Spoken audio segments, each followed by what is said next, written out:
मित्रांनो, तुमचं पुन्हा एकदा सुमिरित मराठी ह्या यूट्यूब चॅनेलवर स्वागत आहे. आजची कथा सुरू करण्यापूर्वी जर कोणी ह्या चॅनेलवर पहिल्यांदाच आले असाल आणि अजूनही सबस्क्राईब केले नसेल तर नक्की सबस्क्राईब करा. धन्यवाद.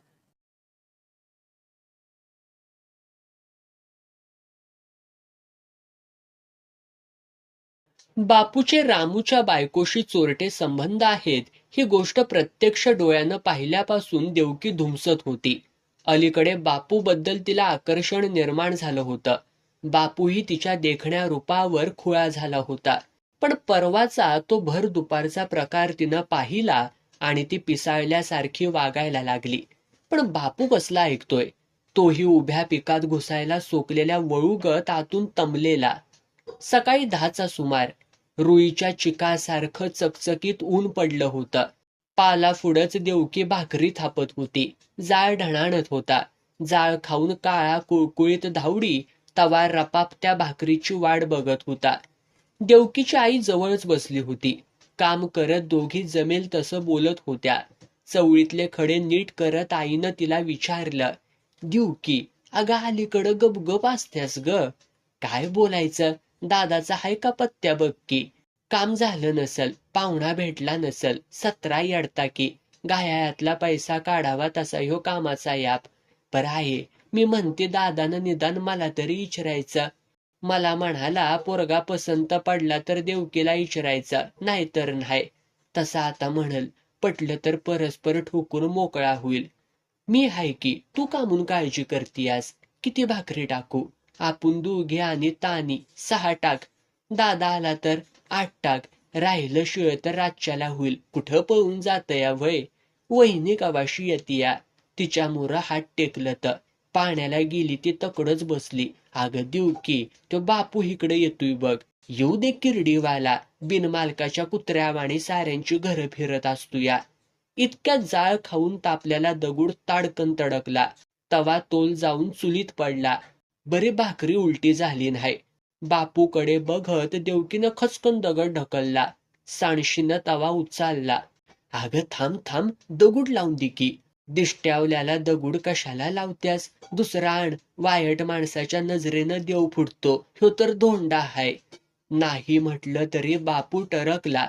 देवकीची आई दुसरा दगड आणायला गेली तसा बापू म्हणाला, ह्यो रागाचा कंचा प्रकार म्हणायचा. तुला बोलिवलंय का कुणी? चोमड्यावाणी कशाला विचारतोयस मला? अगं पर एवढ्याशा कारणावरनं एवढा राग? तुझ्यावरती रागवायला तू कोण र माझा? जा शाणा हो. सिनेमातली सपनं वस्तीत बघू नगस. कोण पैसे घेऊन धंदा करत नाही तर. देवकीची आई आली तसा बापून मनातला राग आवरला.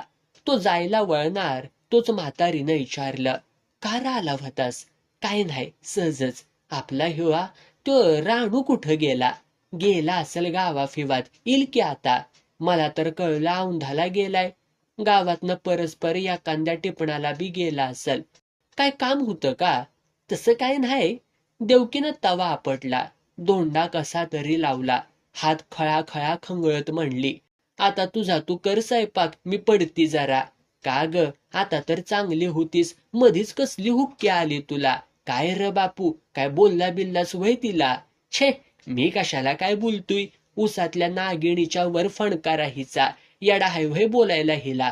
झोपली वाटतं आज जाऊन. एवढी मोठी झाली पर काडीच्या अक्कल नाही बघ पुरीला. साध्या गोष्टीला फणकारती. एकदा रेट थापून घेतल्यावर बाकीच्या कामाला माणूस मोकळ नाही वय होत. एक बोलू का काकी तुम्हाला? बोल की. एखादा रानगड सोट्या गाठून द्या तिचं लगीन ठोकून. तेच करणार हाय. जीवाला फास लावायची पाळी आणल्या पुरीनं. मी काढू का एखादी जागा?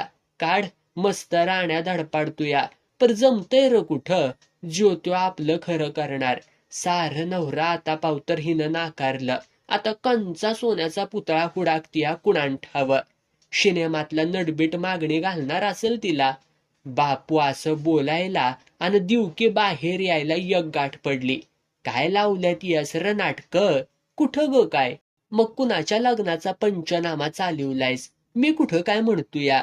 तुझीच म्हातारी सांगत होती म्हणून बोललो. काम नसली तर गावात हजामत्या करायच्या.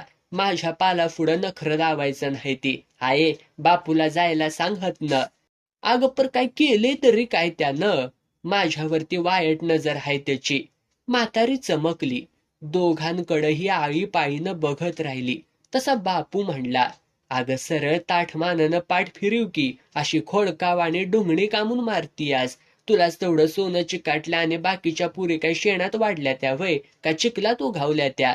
देऊ की एक ध्यानात ठेव, परवा घडलं ते शेवटचं. आपली चूक आपल्याला कबूल. पुन्हा साला हा बाप्या घाणीत तोंड घालताना दिसला तर बापाचं नाव बदल त्याच्या. उभी पंचायत जमून चलतो म्या. बायकोला काय तोटा, साला 17 गावं हिंडीन पण गांधील माशी सारखी ती पोर घेऊन येईन. चलतो काकी म्या. बापू माझा ऐक जरा. बापू कुठला थांबायला. टोळासारखा वाऱ्यावर गेला. त्याची म्हातारी चिपाडं गोळा करत होती. म्हातारं दावं चिलबिलत होतं. बापूने एक कार्ट बोलवलं.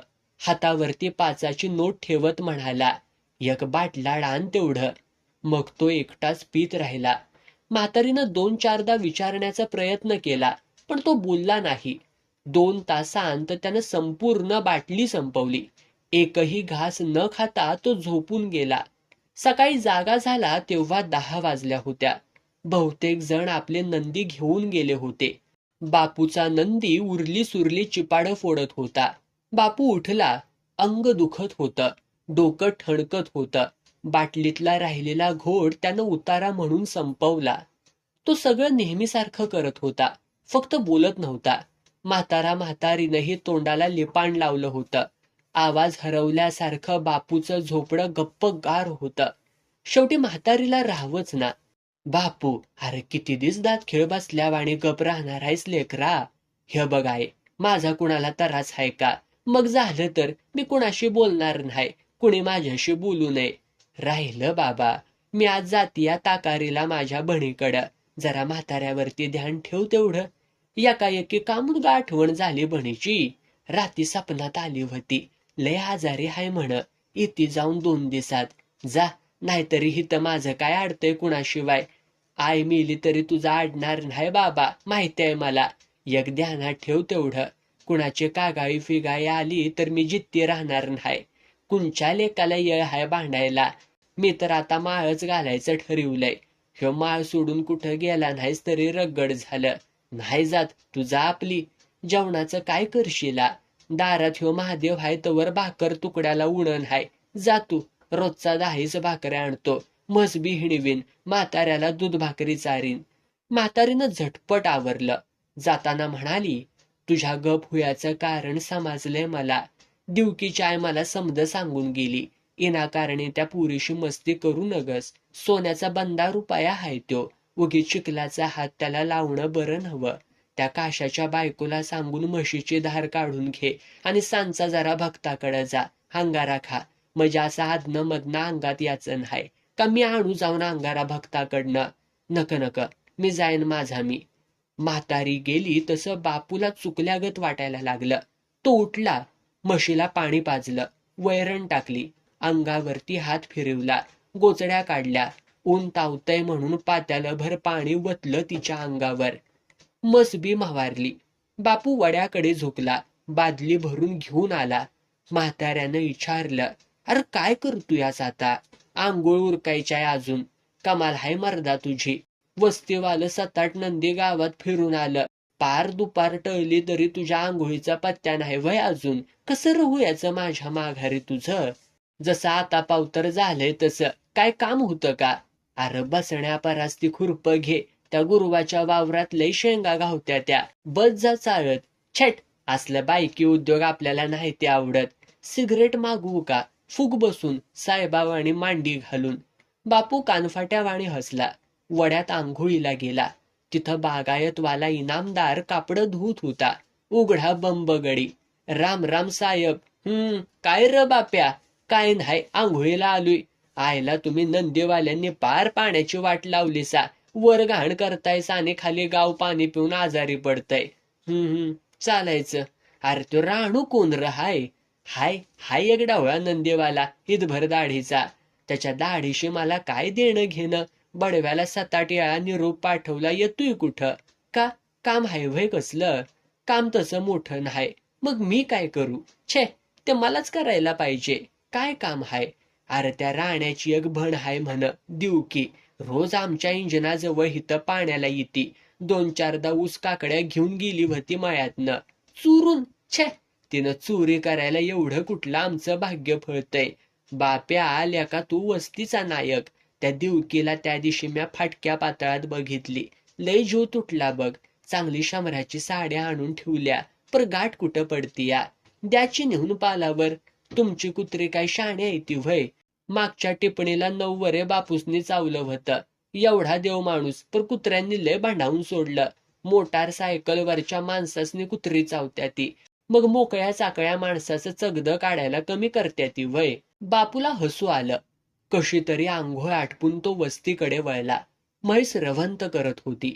नंदी निवांत बसला होता. म्हातारा पलीकडच्या वावरात शेंगा चाळत होता. बापू पालाजवळ आला. चड्डी वाळत घातली. पालावर झाकलेली वाकळ बाजूला करून आत घुसला. त्याच्या स्वतःच्या डोळ्यांवरतीच विश्वास बसेना. आत देवकी होती, हिरवी पिवळी झालेली. बापूच्या कुशीत शिरून ती ओक्साबोक्शी रडू लागली. माझं चुकलं बापू. इंगाळ घाल ह्या तोंडात. वायट वकटं बोलली मी तुला. जाऊ दे, मला त्याचं नाही वाटलं काय. पर तुझ्या अंगावरती हे वळग कसलं? दादानं मारलं काल, आज सुद्धा. का? त्या औंधाला जाऊन माझं लगीन ठरवून आलाय. मग करून टाकायचं. किती र काळजाचं लचकं तोडणार आहेस बापू. मला तुझ्याशी लगीन करायचंय. शेवटपर्यंत हिमतीनं लढशील? वय, ह्या नंदी देवीची शपथ. दादानं माझं मानगुट कापलं तरी बदलायची नाही म्या. शाब्बास. राग गेला? वय, माझा बापू मला चोख चांदीगत चकचकीत हवा. अरे वाघाला भावना झाली म्हणून खोकडीनीच्या मागं नाही लागत. जाळीतल्या वाघिणीला तो हाक मारतो.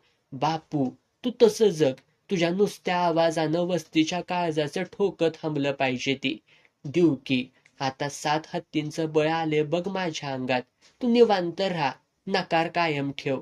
येळ येऊ दे. वस्तीच्याच काय पण रानूच्याही नाकात व्यसन ववतो. देवकीच्या रेशमी मिठीत बापू हरवून गेला.